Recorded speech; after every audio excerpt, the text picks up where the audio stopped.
일단 시험 범위는 페이지 150페이지부터 163페이지까지입니다. 그래서 우리가 배웠던 주제가 총 5개가 있죠. 어떤 주제들 있죠? 첫 번째 남북전쟁. 두 번째, 그렇죠, 라틴 아메리카의 독립. 세 번째, 산업혁명. 네 번째, 사회주의. 마지막 5번째, 제국주의. 이렇게 5가지 주제로 우리가 살펴봤고요. 이 5가지에서 여러분들이 시험을 다 보시게 됩니다. 그래서 5가지 정리하시면 되고, 우리 오늘 총정리는 이제 꼼꼼하게 다 보진 않고 전체적인 흐름 그리고 큰 카테고리로만 살펴볼 거야. 이야기 들으시다가 모르시면 어떻게 해야 돼? 집에 가서 복습하시면 됩니다. 알겠죠? 자, 그럼 첫 번째 남북전쟁부터 들어가겠습니다.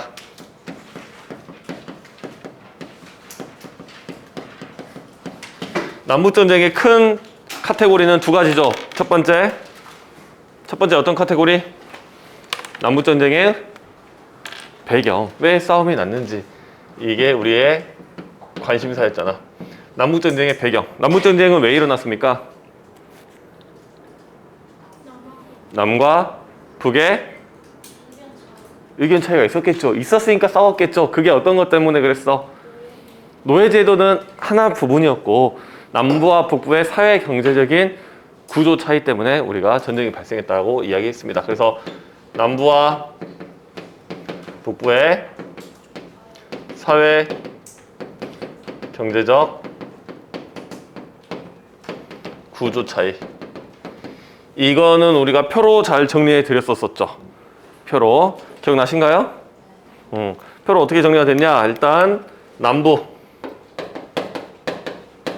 북부, 그 다음에 산업이 있고요. 무역정책이 있습니다. 무역정책은 관세와 연관이 되겠죠. 그 다음에 노예제도. 남부에 발달한 산업은 뭐다? 농업이 발달했다. 북부에 발달한 산업은 뭐다? 공업이 발달했다. 자, 그럼 남부에서 발달한 농업, 목화라든지 담배 같은 것들을 재배해서 생산하는 농업은 이 고객이 누굽니까? 이 농업의 생산물은 어디다 갖다 팝니까? 다른 나라에다 갖다 팔죠. 대표적으로 영국에다 갖다 팝니다. 자, 그러면 북부에 발달한 공업은 이 생산물을 어디다 갖다 팔죠? 자기 나라에다 갖다 팔죠. 즉, 이 농업은 외국에다 갖다 팔 거고요. 공업의 생산물은 자기 나라에다 갖다 팔 거야. 그런데 관세를 많이 받으면 그 상대편 나라에서도 관세를 많이 받을 거고, 그럼 우리 물건이 비싸게 갈 수밖에 없고, 그러면 판매가 잘 안 될 거고, 공업 입장에서는 더 먼저 산업혁명이 발달한, 산업화가 먼저 된 국가들의 물건이, 더 좋은 물건이 더 싸게 들어와 버리면 내 물건은 하나도 팔 수가 없게 되겠죠. 그러면 이 남부와 북부의 무역 정책의 차이점이 나타나게 될 거야. 내 물건을 외국에다 갖다가 팔아야 되는 남부 입장에서는 자유무역을 추구하게 되고요. 자유무역이라는 것은 관세가 없거나 또는 관세가 매우 낮은 정도를 이야기합니다. 내 물건을 우리나라에다 갖다 팔아야 되는 우리 북부 입장에서는 보호무역을 추구하게 됩니다. 보호무역이라는 건 관세를 좀 높게 유지하는 걸 이야기하죠. 즉, 외국의 물건이 싸게 들어오지 못하도록 관세를 높게 유지하는 것을 추구하게 되죠. 그러면서 남부와 북부의 갈등이 있게 되고요. 노예제도는 남부는 찬성하게 되고 북부는 반대하게 되면서 갈등이 커져나가게 됩니다. 이런 갈등 때문에, 이런 사회 경제적인 구조 차이 때문에 갈등이 발생하고, 그럼으로써 전쟁이 발생하게 된다. 이 표 여러분들 머릿속에 잘 넣어주시길 바라겠습니다. 두 번째, 남북전쟁에서 봐야 될 우리 두 번째 주제는 뭐냐? 어떻게 진행이 됐느냐죠.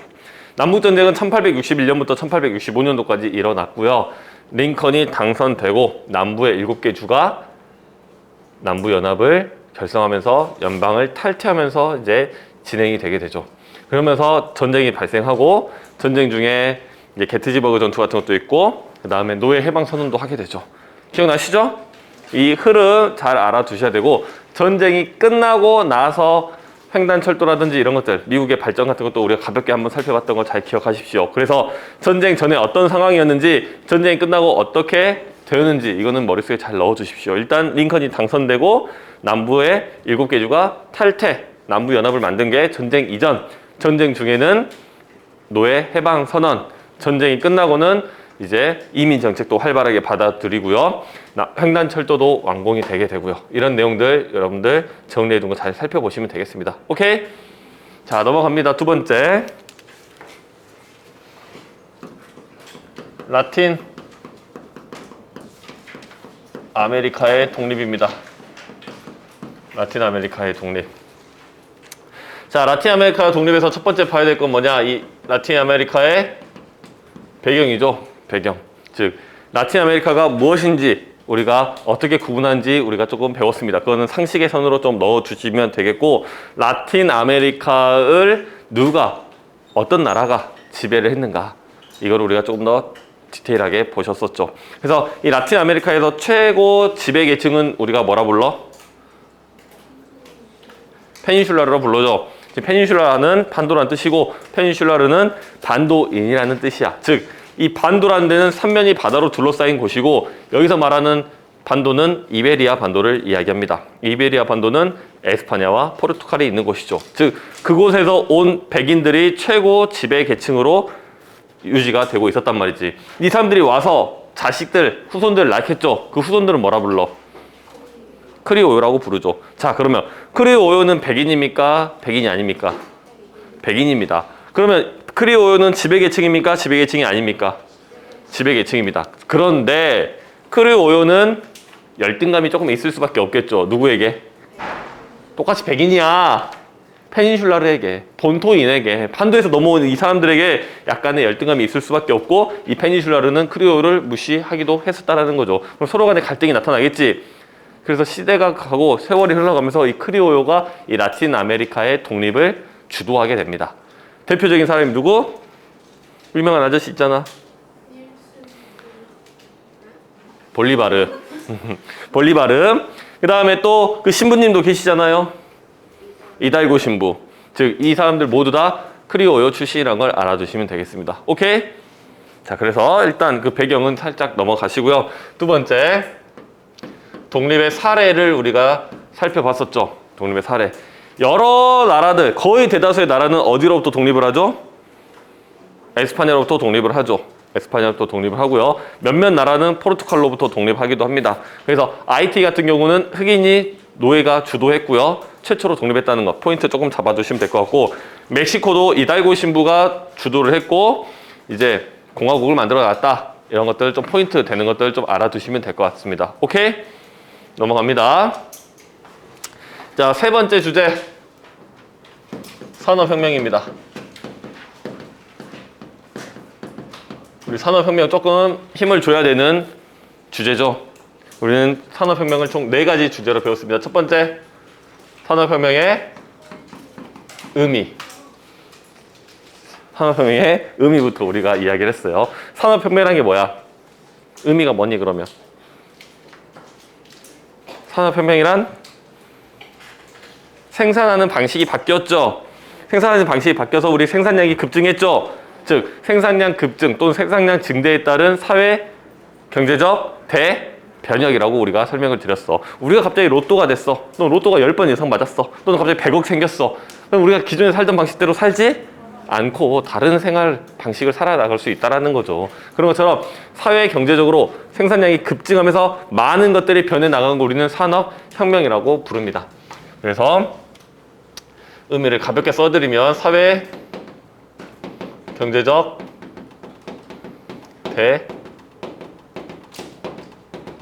대변혁이라고 쓰시면 됩니다. 이 대변혁이 일어날 수 있었던 이유는 뭐다? 생산량이 증가했었기 때문이다. 생산량이 증가할 수 있었던 이유는 뭐다?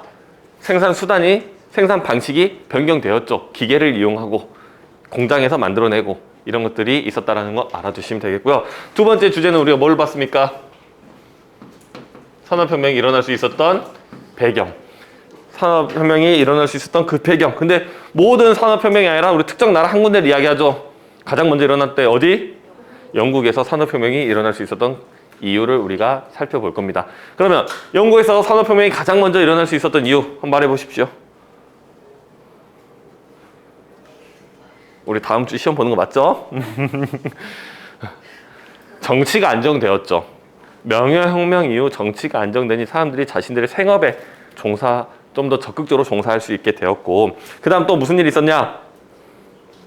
뭐 기술혁신 이런 것들 당연히 있고요. 그 다음에 노동력이 풍부했지. 이 노동력이 풍부한 거는 이유가 뭐냐? 인클로즈 운동 때문이죠. 인클로즈 운동은 16세기, 18세기 크게 두 차례에 걸쳐서 일어나고, 16세기에서는 양모를 얻기 위해서, 18세기에는 곡물을 얻기 위해서 지주들이 소작농들을 쫓아내고 자신들의 큰 땅을, 영토를, 농장을 만들어내는 행위였었죠. 울타리치기라고 번역을 한다라고 했습니다. 그래서 엔클로저 운동에 의해서 시골에 촌락에 있던 많은 사람들이 도시로 모여들었고, 그 모여든 사람들이 노동력으로 작용했다는 거죠. 개인의 입장에서 엄청 피폐한 삶을 살았지만 국가로 보면 노동력으로 작용할 수가 있었다라고 말씀드렸습니다. 그 다음에 무슨 일이 있어? 지하 자원도 충족했죠. 충족이 되었죠. 지하 자원 어떤 것들이 있어? 철광석, 석탄 이런 것도 있죠. 석유는 잠깐 빠져 계시면 됩니다. 아직. 그 다음에 물건을 이제 만들어냅니다. 만들어내면 또 판매할 소비 시장도 충분히 있었죠. 식민지. 식민지는 소비 시장뿐만 아니라 무슨 기능도 하죠? 원료를 공급하는, 자원을 공급하는 시장으로서 이용하죠. 이 사람들을 노동력으로 써 안 써? 자, 봐봐. 생각해봐. 지금 영국 한번 생각해 봅시다. 영국 도시에는 지금 인클로즈 운동 때문에 사람들이 엄청나게 많이 몰려들었어.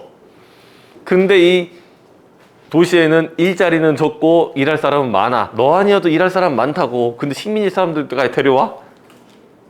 방 데려온다시면서. 데려와 안 데려와? 안 데려와. 즉 여기에 있는 노동력만으로 아직 충분하다는 거야. 식민지는 아직 노동력으로서의 가치는 크게 없다라고 보시면 되겠습니다. 오케이? 자, 그렇게 해서 영국에서 가장 먼저 산업혁명이 일어날 수 있었던 이유 우리가 한번 살펴봤고요. 세 번째, 산업혁명의 전개를 봤었죠. 우리는 세 파트로 나눠서 봤습니다. 세 파트 기억나신가요? 첫 번째 파트가 동력의 변화, 두 번째 파트가 교통수단의 변화, 마지막 파트가 통신수단의 변화를 우리가 봤었죠. 산업혁명 이전의 동력은 내가 끌거나 가축 같은 거, 말이나 소 같은 걸로 끌거나 했는데 증기의 힘, 나아가 전기의 힘을 활용하게 되었고, 교통수단의 변화는 내가 걸어가거나 잘하면 말 타고 갔었던 건데 증기기관차, 증기선, 더 나아가 자동차, 비행기 이런 것들이 나오게 되었고, 통신수단은 내가 가거나 네가 가거나 결국은 사람이 가야 되는 거야. 우편, 인편이었는데 이제 빛과 같은 속도를 가진 친구를 이용을 하죠. 이거 뭐야? 유선, 전신. 유선, 전신은 좀 불편합니다. 이걸 알아야 돼. 뭘 알아야 돼? 모습으로 알아야 돼. 근데 너무 불편하죠? 내 목소리를 그대로 전달해주고 싶어. 뭐가 등장해? 전화 같은 게 등장한다는 거지. 즉 이런 세 가지의 변화를 우리가 한번 살펴봤고요. 마지막으로 이런 산업혁명의 결과를 우리가 살펴봤었죠. 산업혁명의 결과, 첫 번째, 농업사회에서 공업사회로 넘어가게 됐다. 자본주의 체제가 형성되게 됐다. 거기다 많은 사회 변화도 가지고 왔었죠. 첫 번째, 사회 변화를 가지고 왔었던 것 중에 도시 문제를 가지고 왔습니다. 어떤 도시 문제냐? 일할 사람들은 많이 모여듭니다. 하지만 도시가 수용할 수 있는 인원은 한정되어 있어. 근데 그 사람들이 넘어서 많이 들어오니까 도시의 환경 문제, 주택 부족, 범죄 이런 문제들이 발생하게 됐었다. 그 다음에 노동 문제도 발생하게 되죠. 일할 사람은 많은데 일자리는 적어. 너 아니어도 일할 사람 많다가 된단 말이야. 그러다 보니 노동 시간은 증가하고 임금은 하락하고 작업 환경도 열악해지게 되었다라는 거죠. 거기에다가 빈부격차라는 문제를 겪습니다. 빈부격차. 자, 봐봐. 산업혁명에 의해서 역사상 그 어느 시대보다 물질적으로 풍요로운 시대가 됐어. 근데 우리 모두는 더 풍요로워졌어? 아니지. 대다수의 사람들은 오히려 더 가난해졌어. 특정 소수의 사람들에게 부가 집중됐다는 거지. 빈부격차. 이런 빈부격차를 해결하기 위해 뭐가 나타나? 사회주의가 등장하게 된다는 거야.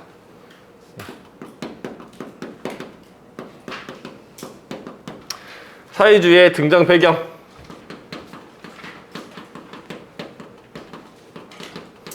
사회주의의 등장 배경은 뭐야? 자본주의의 모순을 해결하기 위해서.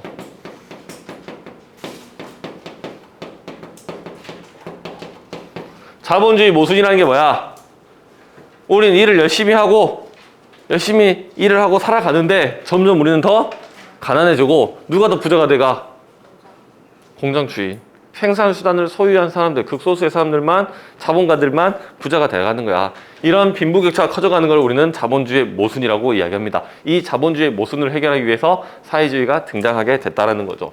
그래서 이 사회주의의 특징 우리가 몇 개 살펴봤었죠. 우리가 배운 사회주의, 우리가 이야기한 사회주의는 넓은 의미의 사회주의를 이야기했었고요. 넓은 의미의 사회주의는 공산주의도 같이 포함한다라고 우리가 이야기를 드렸습니다.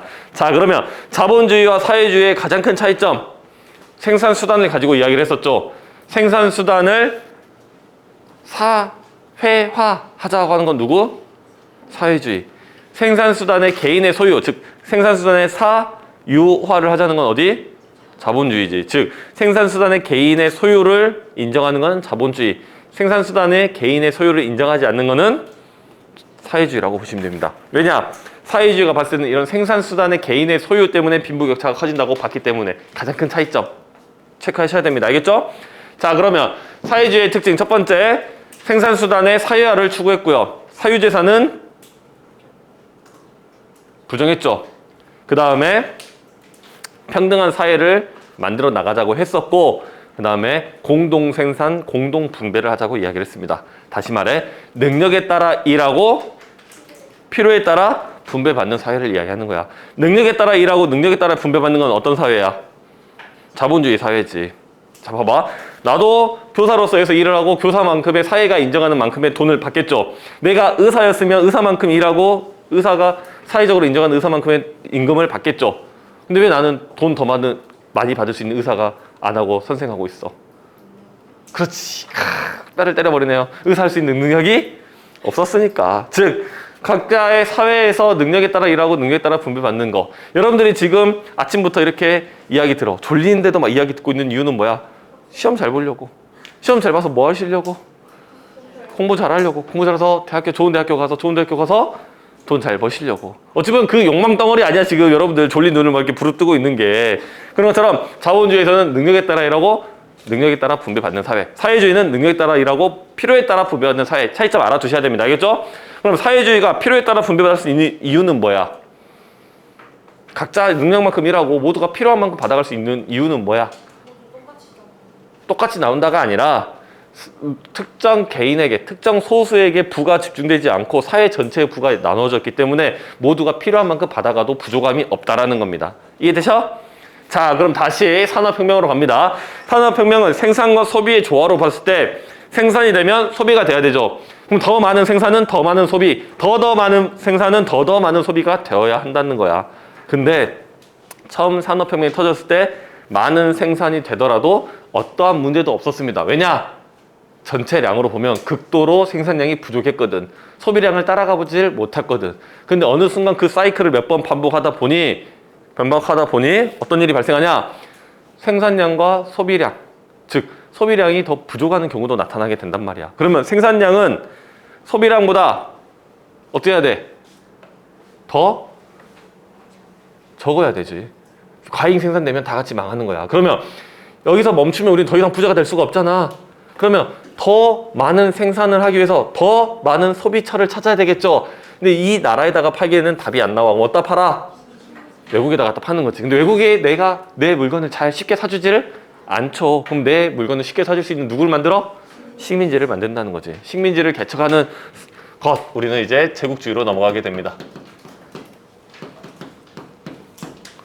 첫 번째 의미.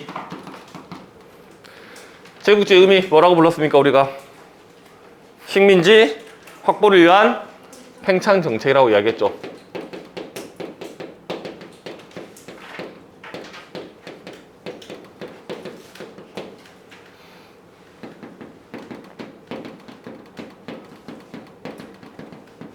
내 물건 사주고 자원 싸게 줄 식민지 얼마나 갖고 싶어? 많이 갖고 싶단 말이야, 많이. 즉 그래서 이 식민지들을 하나라도 더 확보하기 위해서 나아갔던 정책이 제국주의라는 겁니다. 그러면 이 다른 나라를 지배하는 데는 뭔가 논리가 필요하겠죠. 우리가 나빠서 하는 게 아니라 이거는 자연의 섭리이자 과학이다 라고 말할 수 있는 논리가 필요하단 말이야. 그래서 이 식민 지배를 하기 위한 지배 논리가 나오죠. 두 개 나옵니다. 첫 번째, 사회 진화론이 이야기되죠. 사회 진화론은 스펜서가 다윈의 진화론을 사회에다가 적용시킨 거야. 즉, 더 발달된 사회는 덜 발달된 사회를 지배할 수 있다는 논리를 결국 세우게 됩니다. 거기에 도달하기 위해서 사용했던 이론이 뭐냐? 적자 생존입니다. 적자 생존. 즉, 적응한 존재가 생존한다. 자연의 섭리다라는 거야. 즉, 사회에서도 산업화가 먼저 이뤄내고 더 먼저 발달한 사회가 그렇지 못한 사회를 지배하는 것도 자연의 섭리다라고 이야기를 한 거지. 그럼 개인 간에 봤을 때 개인도 이 사회에 적응 잘하고 더 나아간 사람이 그렇지 못한 사람들을 지배하는 건 당연하다라고 생각을 한 거야. 자, 봐봐. 공부를 잘한 아이가 공부를 못한 아이를 지배하는 게 당연하다고 보는 거야. 이런 데는 사회 진화론은. 이해되죠? 그러면 사회적 평등을 추구합니까? 사회적 불평등을 추구합니까? 사회적 평등을 추구해요?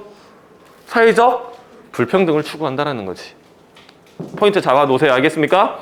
자, 두 번째는 뭐죠? 인종주의죠. 인종주의란 건 인종 간의 우열이 존재한다. 우월한 것은 누구? 백인. 열등한 것은 흑인이라고 하지 마라 그랬잖아. 유색인종이라고 정확히 하라 그랬죠. 물론 쉽게 풀어드리면 흑인, 황인 이렇게 풀어드릴 수는 있지만 좀 더 정확하게는 유색인종, 즉 색기 있는 인종이 전부 다 열등하다고 본 거야. 그러면 가장 우월한 건 누구? 백인이. 그렇지 못한 누구? 흑인과 황인, 즉 유색인종을 지배하는 건 뭐다? 과학적 이유가 있는, 근거가 있는 논리다라는 거지. 인종 간의 우월이 있으니까 우월한 것이 열등한 것을 차별하고 탄압하는 것은 당연하다. 그거는 자연의 섭리다라고 이야기를 한 거야. 이해되신가요? 자, 그러면 이제 마지막 세 번째, 침탈 사례가 있었죠. 첫 번째 대표적인 데가 어디? 아프리카. 두 번째, 그 외 지역으로 우리가 이야기를 했습니다. 하지만 거의 아시아 등으로 보면 되죠. 아프리카는 이야기할 때 크게 두 나라만 이야기하면 됩니다. 첫 번째는 어디? 영국. 두 번째? 프랑스. 여러분들 산업혁명 이후로 무슨 나라를 물어본다. 근데 내가 잘 모르겠다. 그럼 어디 말하면 절반 정도 맞으신다고? 그지? 일단 영국 말하시면 돼요. 내가 모른다. 나라를 모르는데 모른다. 영국 말하시면 됩니다. 우리나라랑 관련되는데 나라를 모른다. 어디 말하시면 돼요? 영국 말하셔도 돼요. 우리나라에서 영국이 온 적이 있을까? 있어요. 검문도 앞에 와가지고 막 점령해가지고 거제도 이쪽 남해안 와가지고 점령하고 포스하고 뭐 내 나라 한 적도 있고요. 프랑스도 온 적이 있어요. 강화도 쪽에 와가지고 문화재 가져가고. 미국도 온 적이 있어요. 즉 일단 모르면 어디 찍으시면 된다? 영국 찍으시면 된다. 자, 보면 아프리카 두 나라. 첫 번째 영국, 두 번째 프랑스 생각하시면 됩니다. 이 아프리카를 영국은 세로로 잘라 먹기를 바랬고요. 프랑스는 가로로 잘라 먹기를 바랬습니다. 세로로 잘라 먹는 정책 우리는 종단 정책이라고 부르고요. 가로로 잘라 먹는 거를 우리는 횡단 정책이라고 불렀습니다. 종단 정책은 어디서부터 갔냐? 이집트에서부터 저희 남아공까지 세로로 잘라 먹었고요. 프랑스는 가로로 알제리에서부터 마다가스카르까지 가로로 잘라 먹었습니다. 그러면 두 선이 가다 보면 어느 한 접에서 만나게 되죠. 그 만나서 사건이 하나 터지죠. 무슨 사건? 파쇼다 사건이 나타나게 된다. 네, 양보로 큰 충돌 아니고 이제 그런 사건이 가볍게 있었다라는 거 가볍게 보고 넘어가시면 되겠고요. 영국은 이 종단 정책을 넘어 자신들이 지배하고 있던 인도까지 연결해서 크게 그림을 그리죠. 3C 정책을 펼칩니다. 이집트의 카이로, 남아공의 케이프타운, 인도의 콜카타까지 연결해서 3C 정책을 펼치게 됩니다. 자, 그러면 일단 아프리카 이렇게 넘어가고요. 그 외 지역은 이제 국가별로 우리가 살펴봤었죠. 영국은 어디를 지배했습니까? 인도, 호주, 뉴질랜드 등 많은 국가들을 지배를 했었고요. 그 다음에 프랑스는 인도 차이나 반도, 네덜란드는 인도네시아, 그 다음에 독일은 이제 중국의 아주 일부, 좌우저우만 일부를 받았고요. 그 다음에 태평양의 일부 섬들, 미국은 괌, 그리고 하와이, 또 필리핀 있었고요. 그 다음에 일본은요, 우리나라와 만주 일대를 일부 지역을 지배를 했었다. 그래서 이런 침탈 사례를 좀 잘 봐주시면 되겠습니다. 아시겠습니까? 근데 내가 모르겠다. 뭐 하시면 된다? 영국 일단 찍으시면 절반 이상의 확률로 정답일 확률이 높습니다. 오케이? 혹시 질문 없으면 수업 끝.